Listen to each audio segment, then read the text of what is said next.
ShrinkChicks. We are thrilled to be here today. We are. We have a lot of We really energy are. today. Yeah, we actually feel great. We are actually excited. Sometimes we record this and it's like, oh, fuck, man, gotta talk. No, today I actually feel great. I'm really happy to be here. Me too. I also just have to say, everyone who listens to this show, people probably listening like, fuck these bitches. But like, everyone listens to this show, I think she's like the best person in the whole world. I agree. Everyone's so wonderful. But the reason why we do this is for you. Yes. I mean, it's true.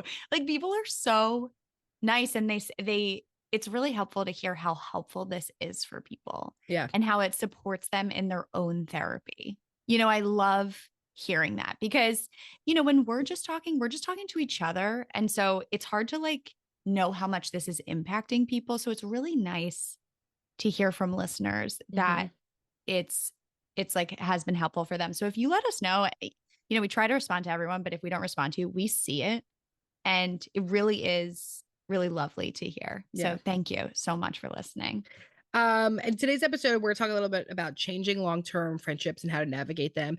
And I think every time we talk about friendships, people have so much to say. And I think it really goes to talk about how little we talk about how hard friendships can be and the pain friendships can be and the joy and wonderfulness. And just as a society, we have put so much weight into romantic relationships. And we say it time and time again, but platonic relationships are fucking life-changing. And they can hurt us and heal us. So we're going to talk a little about that today. Before we get started, we have an amazing intro question from Alyssa, which is favorite meal of the day and why? Lunch. What? No. I find lunch the hardest meal of the day. I never know what to eat for lunch. We can have different experiences. No, we can't. You must agree with me at all times. No. Can I tell you why I love lunch? Yes, you can. I just love sandwiches and wraps, you know? Like I love a wrap. Yeah, you do love a wrap. I fucking love a wrap. I like recently, you know, in order to transition my lunch love into breakfast love, I recently started eating breakfast burritos because it's basically a wrap in the morning. They're so good. Do you remember that time we were literally interviewing someone and you took a pickle off of my plate that was to the side? I try to block that out. I've tried to block that memory out. It just was so tempting. How do you not just like go for the pickle that's in front of you? Because I save it for last to savor it. I love the pickle. But like you weren't eating it at the end. I was saving it. We were in an interview. Our lunch got there really late. I just think priorities, you know?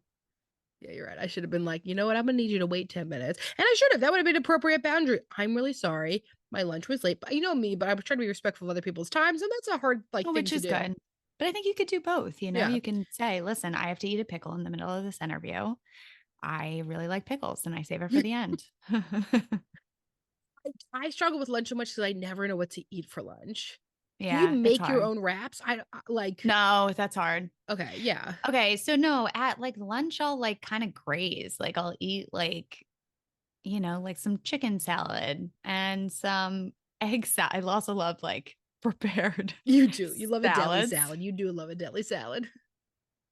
You know, like, and it's just like, I love all of the things that are like appropriate to eat during lunch. Yeah, you and really I guess do. I really do. And so it's just my favorite meal. It feels like it reflects my personality. Yeah. Like it's relaxed. It's like chill. Would you say I'm relaxed and chill?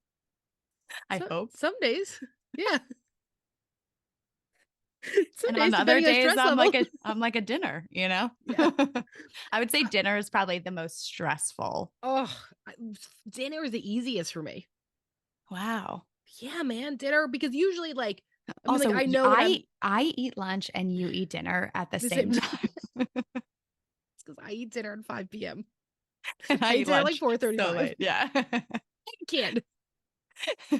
And they go to bed early, right? So, but a dinner is always really easy for me because I always like know what I'm gonna cook.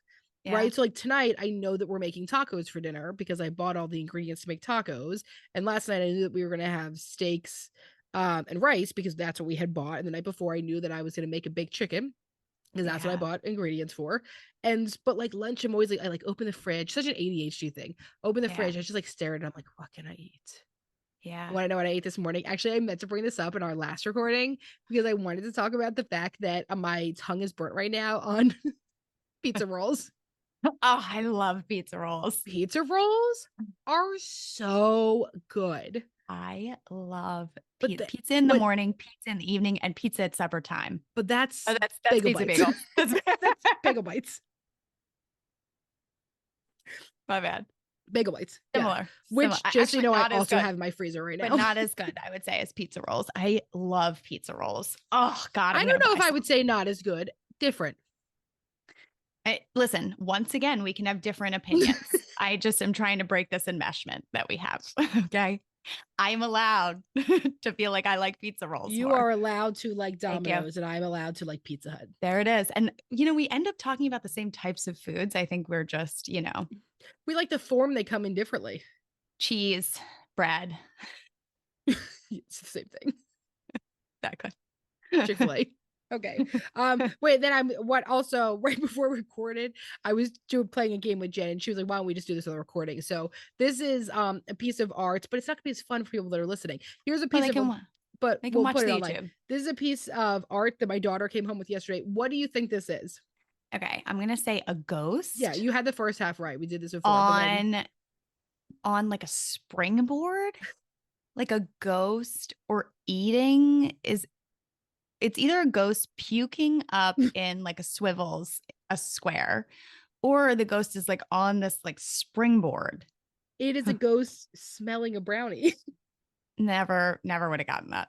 Good for four No, and a half. listen, I'm not judging This your daughter girl's at an all. She's artist. four. She's four. I'm that mom that's like, my kid is the You're like, smartest. she is Picasso. How dare you not guess She this? is a prodigy. Look at this. That is a bat with I a thought it was a shark. panda. Look at the wings. Beautiful. She's My good. kid. She is. I'm totally that mom. You're gonna frame it. Frame it. Yeah, good. All right. So let's go back to changing long term friendships, how to navigate them. So this is okay. This comes up every time. Every time someone's like, thank you for talking about this. I feel so alone and I'm so scared about this. And that is really hard to hear because Yeah. this is incredibly difficult. Yeah. The first question we got is, why is it so hard to accept friendships and closeness levels changing? Mm. I was thinking about this question because I think that when things change in a relationship, so often we're looking for like someone to blame, right? Or something bad happens in order to create that. And I think so often in friendships and closeness, like none of that has to be true in order for the closeness to change. Like I think a lot of it is very much rooted in like different life stages. Um and I think that our brain goes to something must be wrong. We must have done something wrong. They must be mad at me, right? Like our brain jumps to like something bad is happening, as opposed to we're just in different stages of life right now. And they're really busy and I'm really busy. And it makes it just hard to stay in touch, especially if you don't live in the same area. I think that's a really important thing to highlight. Like, um, like you can have friends that live 30 minutes away and it still feels like a state away when you're so busy, Mm-hmm. And Mm-hmm. so it really just ends up being different logistical factors a lot of times. And I think that that's really hard to just say nothing has happened. It is just our lives that have created this distance. Yeah. I think somebody had the next question was like, why is this sometimes more painful than a romantic breakup? And I think the thing is actually sometimes our friendships are more fulfilling than a romantic relationship. We don't like saying that out loud. But I also think like it's in which like people always be like, oh, well, that's why you're called your friends, right? And not your partner. Like sometimes we like there's a weird thing where it's like almost like I can accept the limits of my romantic relationship, but I struggle to accept the limits of my platonic relationships. Yeah. Yeah, that's interesting.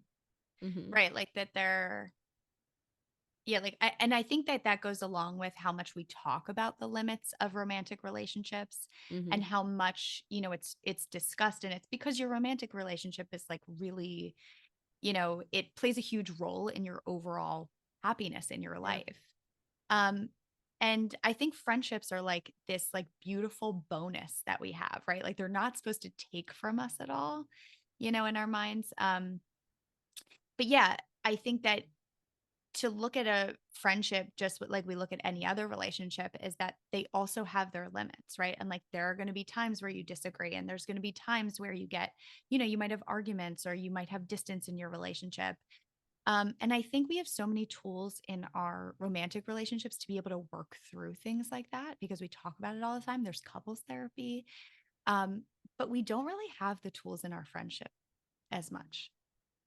Like we don't Yeah. really develop these tools. We don't really talk about like how do we have those conversations. Like the boundaries around your friendships and what to communicate about are much more skewed Yeah. than the boundaries around your romantic relationship. Yeah. I struggle with getting close to people and vulnerability due to a bad friendship breakup. How to move forward? Mm, So what I right, have you processed through that bad friendship breakup and how painful it was? yeah. And then the hard thing is you could say the same thing even in a romantic relationship, right? How do I put myself back up there? How do I trust again? And that is really difficult when we've had an ending. Who can I be close to? Who can I feel safe with? And I think you'll have to do an inventory for yourself about how would you know if the next relationships are safe, right? The same we Yeah. would say in a friendship relationships. Okay, well, what are your green flags in friendships, not just romantic relationships? Oh, that's good. I love that idea of looking at what your green flags are in your Well, friendships. what would you say? Openness. Mm, I've said that to you before. I yeah, love, it's just like you always know feels where I stand, baby. always know where you stand. And I just love, and I also just love when there is this like level of openness and relate. I think it also allows me to feel open in Hmm. a friendship, in a relationship. Yeah. That's number one for me. What about you?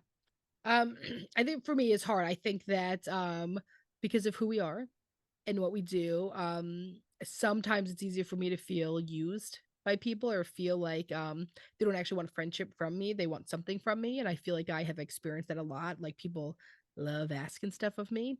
And that's not a problem. I want to be there for my friends. It's just a problem if I don't feel like it's reciprocal. I don't feel like there's Yeah. even safety for me to ask for anything from you. Yeah. Um, and for my close friendships, I will, right? I said to you on Monday, I said, I gotta talk to you. I need you to get on a Zoom. So And I'm scared. like, how fucked up did my eyes look? Oh my God. I knew when we got on that Zoom, you would be crying. Yeah, I was just like sobbing my eyes out. Yeah. And I was like, listen, I am feeling exhausted. I'm feeling defeated. I don't like, I'm really falling the fuck apart. But there's a lot of my relationships that I would still call friendships that I don't feel like I can make that call to. Yeah. Um, I also have a lot of people that will be like, well, let me know if you need anything. But it's not like substantial, right? Yeah. A friend, my best friend Brielle, she said to me a few weeks ago, she goes, okay, I'm going to come to your house at this time. Here's what I can do. Like I'm going to come and do this, or you're going to come to my house and I'm going to help you out that morning. And just for someone to say something very tangible, even if I don't Yes. need it, is very helpful for me to feel safety because it's already incredibly difficult for me to ask for help. Yeah. Um, and so, yeah, something that feels like mutually beneficial and reciprocal and safe for me Yeah. that I don't feel like I have to perform for them because, I'm always feeling like I have to perform and be a, We were dancing talking monkey or something. we were talking about Coyote Ugly because Emily was watching it on repeat for Wait, some reason. for some reason I've watched Coyote. Wait, this week alone, I've watched Coyote Ugly 3 times and I'm into season 2 of Entourage. And let me be clear, both are horrible and amazing. Okay. But we decided, I was like, why are you watching Coyote Ugly so much? Is it because you really relate to her? Because she had no money. And she had no money and she's performing. And that is how I feel right now. Yeah. Yeah. She was like singing her songs. And I That's was how like, I maybe. feel. Yeah. I said, Leanne Rhymes is going to come save you. Just like she saved her in Coyote Ugly. Do you think she'll come? Absolutely. Your savior would be Alanis Morissette. Oh my gosh, which they were blasting the most amazing remix of Alanis Morissette yesterday at the gym. And I was like, what is the name of this playlist? I have to send this to Jen. It was called Throwback Throwdowns. Thank you so much. I'm Yeah. looking for it now. Yes. Okay. So, how do I come to terms with a friend ending our friendship when I've been hurt a lot in the past by friend loss? That is really hard Yeah. because people are allowed to end relationships, and it can also be a trigger of a wound we have from before. Yeah. So I think sometimes we do have to separate this, right? Sometimes somebody ending a relationship actually isn't the worst thing in the world. Sometimes it's a really healthy thing to do and it's beneficial. But when it hurts a wound that's already there and raw, we have to be able to like sort of separate these two things. Yeah. And, if someone is ending a friendship with you, then, and I think this is going to sound kind of like a cliche thing to say that like people say when they end romantic relationships is that, my sense is that's probably not a relationship that you want to be in. Mm. Right. And this goes back to our green flag conversation around like, what, if you look around in your life, what are the healthy friendships that you have? What are they, what do they encompass for you? Like, what do they give to you? Um, and the ones that have ended, how were they different? What did maybe they take from you or what was different about them? Because it is the case that you are going to be compatible with certain people and not compatible with other people. That's just the nature of relationships in general. Um, and you're not going to be everyone's cup of tea. Does anyone know Like I have that. that tattoo though? I don't actually know if that joke worked. I'm not sure. Also, I no one could see our faces. I have a tattoo that is two porcelain teacups and it says not everyone's cup of tea because that's for damn sure. And I think it's like a beautiful thing to just accept that because when you try to be everyone's cup of tea, you're molding yourself to fit what other people's needs are, as opposed to being your true authentic self. And there are certain people who are going to say this, this is compatible and you're going to feel that too. And then other people you're just not going to be compatible with. Yeah. My Um, therapist must say like 50 times a session, like, you are not for everyone. yeah. But there's a safety in wanting to be for everyone because then it feels like, okay, well, if I'm for everyone, no one hates me and everyone likes me and everything's good and I can control it all. um, I want to talk about this one. Do you think it's possible to stay close when you're completely different life stages, like being a new mom versus single and dating? And then it goes into somebody else had asked about two of my friends just became parents and are so much closer because of it. I feel left out being child free. Will this get better? I will say this when you're in different life stages, it makes sense for the relationship to change in some ways. There will be parts of that person that you don't understand or relate to the same way. And what would it be like to try to meet your friend in the new version of themselves? And does your friend meet you with the new version of themselves as well? And I think that that's, as someone who is child free and all of, my friends are in the stage of having children, at least most of them. And a lot of your Um, friends have babies at the same time. yeah, they do. Yeah. All at the same time. Pregnancy Pack Um, Baby Pregnancy was pack. the best Lifetime movie ever. We should try to find that on DVD. I've never seen it.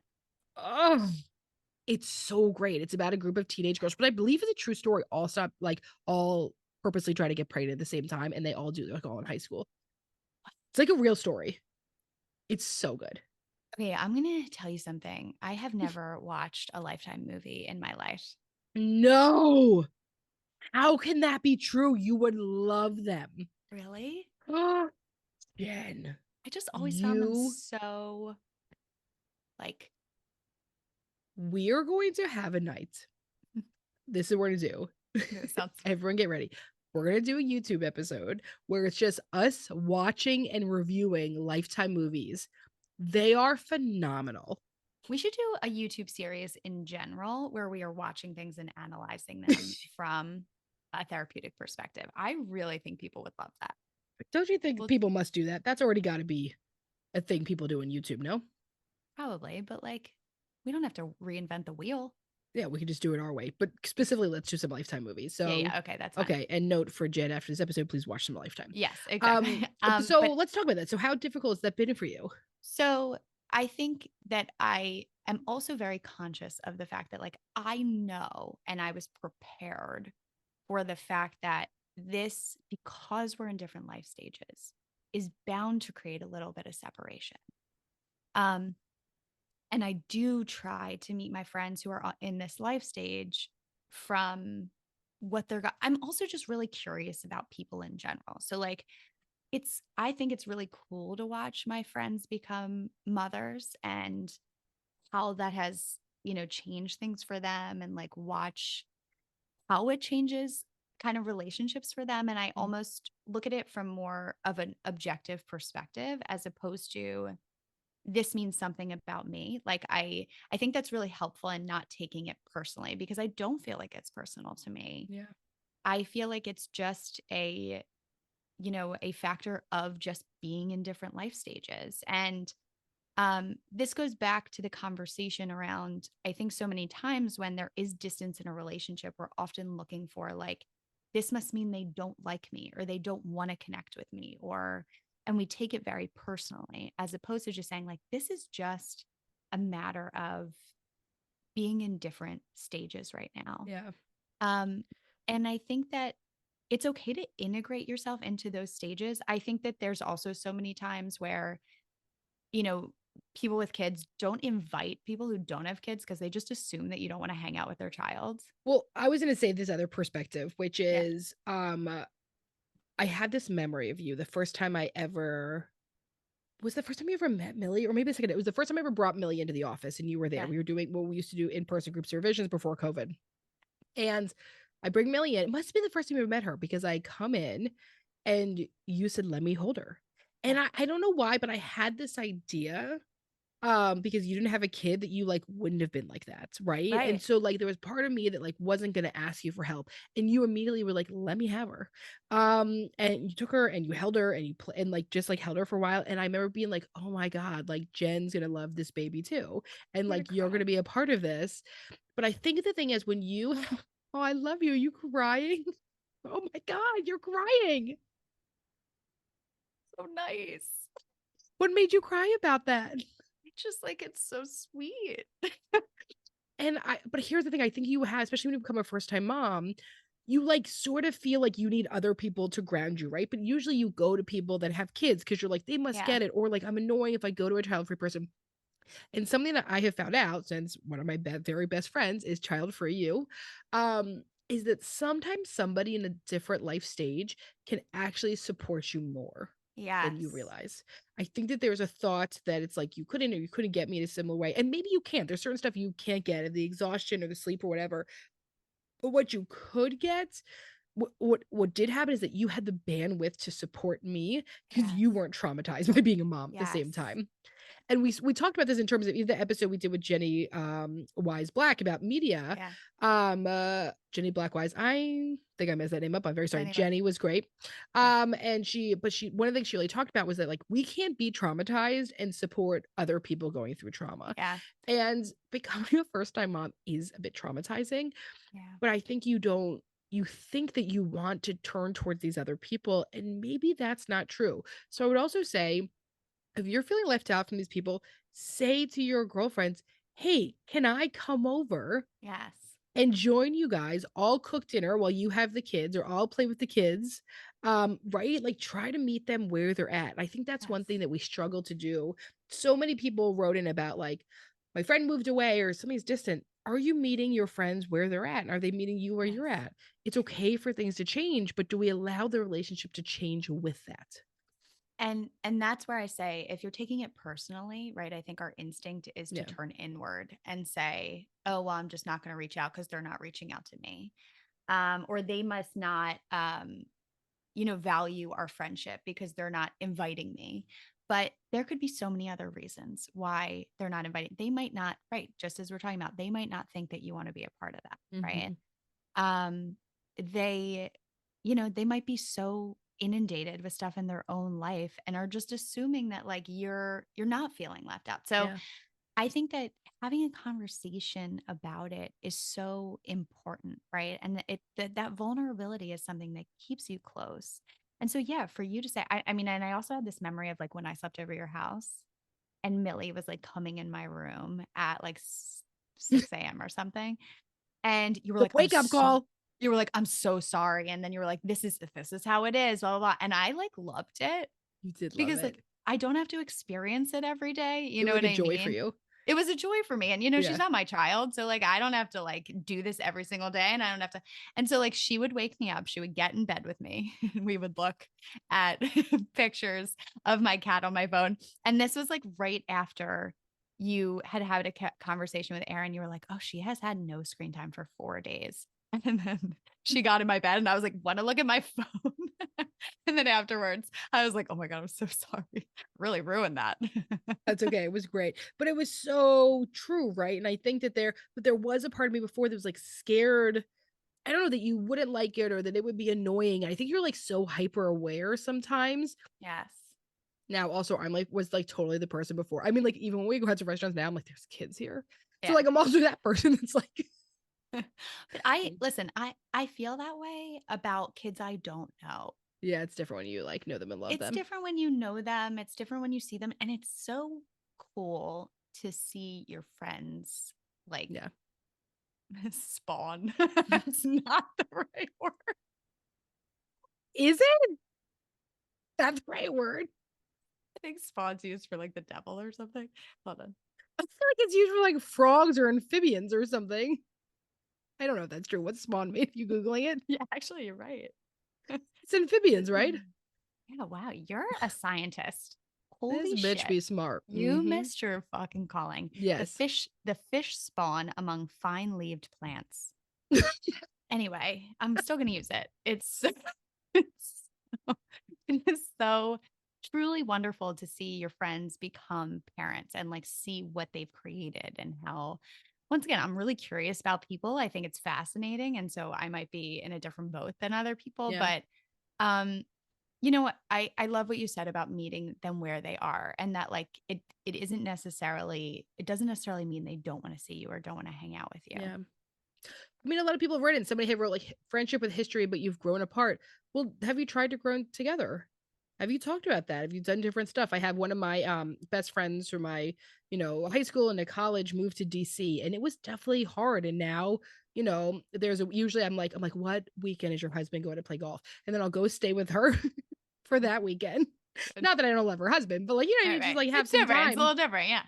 And I get to, like, experience her world for a little bit and live in it, and it's such a wonderful time, and we don't talk all the time anymore, but, like, it is, like, here's what I can do in adulthood, and it's great. One of my other great friends from college just came out from California, because she happened to have, like, a wedding in the area, come stayed here. We don't talk that often, and she stayed here, and it was freaking awesome. So, Yeah. like and I had to learn other stuff about who you hang out these days and what is your job like, and, like, there was a lot of stuff I didn't know about her that I got to re-know about this person. And Yeah. when you take your ego out of it and imagine yourself as like, "Okay, I'm meeting 2.0 version of this person." Yeah. And the same thing is in your relationships. And I would also, I love those friendships where like you don't have to talk all the time and when you see them, Yeah, it's like you pick right back up. And a lot of times that's friendships that have history. yeah, Um but it also might be the case that your version of staying close is different than their version of staying close, yeah, right? Like where for you it might be, oh, we have to talk on the phone every other week in order to consider us close friends. Where they might consider you close friends even if you're not talking on the phone, right? And mhm, even if you have this time apart, if you have this ability to pick right back up when you saw them last, right? Like even the friends that you're referencing them, right? Like you're really close friends with them even though you don't talk to them all the mhm, time. yeah, And so I think that that's another thing to ask yourself is like, what's your definition of what it means to be a close friend in adulthood and as your lives are changing and growing? Because it doesn't necessarily mean because your relationships are different that that means that you're growing apart. It might just be that your relationship is different than it used to be. um, I like this one. I miss my closest friends from college, but whenever we talk, it's just not the same. So, I would also I think that this is such a similar thing. And, I'm gonna blame, RIP to Matthew Perry, but I'm gonna blame some stuff on Friends right now, Yeah. which is that I think for a lot of us, we had this idea that we're always gonna have a close group of friends throughout time. And then for some of us in college, you like legitimately did have a close group of friends you hung out with all the time, and it was normal to You see each lived other. with And them. yes, lived with them. You're like, you know what I mean? Like living in a dorm or apartments or whatever. And then it's like, it's gonna be hard to get back to that when you're not seeing somebody every day and you're not doing the same thing, right? In college, you're like, "Okay, we're like even if we're in different classes, we're going to classes, we have the same general routine, and here's how it is." It's gonna be different as you get older, right? So, one, I'm not saying that you don't miss those people, but I also wonder how much you miss that time Yeah. and how much you miss community. And I love that because I think that then we attribute it to, oh, it's not the same, right? Like it must be our friendships are not the same. No, like your time in life is not the same. In college, you had no responsibilities, Mhm. right? You sleep late, maybe go to class, you maybe don't go to class. Um, and as you get older, your responsibilities grow, right? As you become a parent, your responsibilities grow. As you get in a relationship, your responsibilities grow. And of course, things are different. Things are bound to be different. But I think we're quick to attribute that to a break or a rift in a relationship where it's just a natural progression of what's happening in both of your lives. All right, one more for dear Em and Jen. Okay. Dealer's choice. Oof. Roof. Rough. Um, BFF in a demanding career and prioritizes work where I value relationships and work breaks. Ooh. Are we the right people to answer this one? Are we biased? I'm gonna go back to the same thing. How do we meet people where we're at? Yeah. How do we say to our friend, I love you and I know you value your career, and can you and I have go out for dinner this week? Or could we go out? You know what I mean? Like my one good friend, Natalie, who we've had on the show before, as my, one of my very dear friends is a dietitian, owns Balanced Nutrition. She's the best. One of the things that we do a lot for some reason is get pedicures together. I don't know why. I do not get pedicures with anyone else. I don't even fucking get pedicures, but it's like, oh, let's meet up and get a pedicure. We both run businesses. We're kind of busy, and that's the time we can find together. So sometimes also it's like, here, let's do this activity together. Yeah. Right. And like, it's going to be different. And you have different values, and those, neither of those are wrong. But once again, how do we meet people where they're at? Dear Em and Jen. Dear Em and Jen, let's do it, babes. Dear Em and Jen. My sister in law, 36-year-old female, has been a difficult person throughout our wedding process. My fiance, 30 male, has talked to her and told her to be more open to me, and her actions are showing me otherwise. She has given me side eyes, snarky faces, and just the way she is towards me and my family has been brutal. Everyone notices this, including strangers. Apparently, she's been mad ever since we didn't include her in the wedding party, which was over 2 years ago. If she told us back then, we could have included her in some way, but now it's too late. My fiance is going to have another talk with her before the wedding to tell her to put the bitter feelings aside and be happy for him on the day of his wedding. But I want to talk to her later in hopes of having a heart to heart of what she might be going through. I really dislike the feeling of her being there with her being so upset still. I have empathy for her because there's so much going on in her life, but it's weird to me to not be happy for your brother. Help, sad future wife. I like when people sign off with like a Um, name. it's such a I feel like that is such a dear what was that thing that used to be in the Dear Abby. Dear Abby? It's such a Dear Abby thing. Yeah. Yeah, Um, really like that. so somebody's this mad is really hurting. Yeah, Right? So your future sister-in-law is, like, going through a tremendous amount of pain clearly, and probably is not, doing the best job of getting her needs met. yeah, And so sometimes when people, are really struggling, they don't do great at having direct communication of, "Hey, really sucks I wasn't in the wedding party. That really hurt me to not yeah, be included." And I think that's something to consider is, how did you hurt this person? If you yeah, know this, have you ever brought this up to them? I am really sorry this hurt so bad. I did not know that was going to hurt you. Never when I planned out this wedding party did I think this would end up like this. And I probably wouldn't have done it this way if so. yeah, And so I think that's a hard thing. And I think it's also hard. I also would imagine the person writing in really wants people to like them. yeah, And this is pretty fucking triggering that this person is choosing to be very passive aggressive about it. yeah. Also, you had said, I have empathy for her because there's so much going on in her life. So I wonder what that is, right? Yeah. What she's going through. And, you know, weddings can be really triggering for other people, Yes. especially when you're going through it. I think big events can be really triggering for other people Yeah. when they're going through something hard in their lives. And it's really hard, to navigate your own emotional response towards it. And so I think that that's, really beautiful for you to be able to develop that empathy because you can understand that she's going through something in her life. But especially when someone in our lives is like going through something really joyous, right? And like the whole family's getting together to support it, and you're seeing all these people happy, and you don't feel happy because of Yeah. something that's happening in your own life. And the disparity in that intensifies the feeling and allows that person to direct it in a lot of ways. And so it just, in a similar way to what we're talking about in this episode, it sounds like you're in very different places right now emotionally, right? Yeah. Where, you know, her brother's really happy, you're really happy, you guys are getting married, and she is not in the same place. And it sounds like this, her not being included in the wedding party just intensified that feeling for her.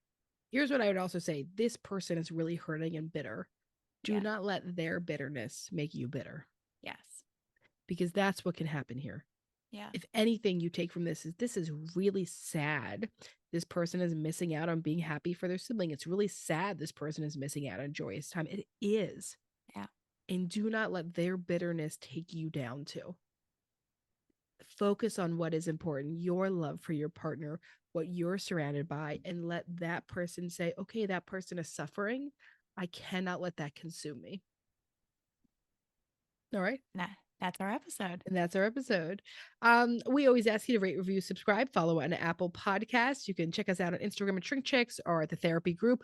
If you are getting started in your therapeutic journey, looking to change your therapeutic journey, or looking to continue on, we would love to connect you with one of our amazing clinicians at thetherapygroup.com.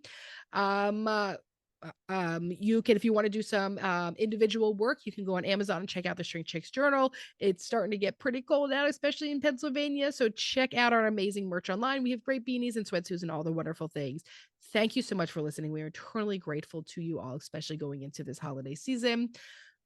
We love you. And then don't forget that to grow yourself, you got to know yourself. We'll see you.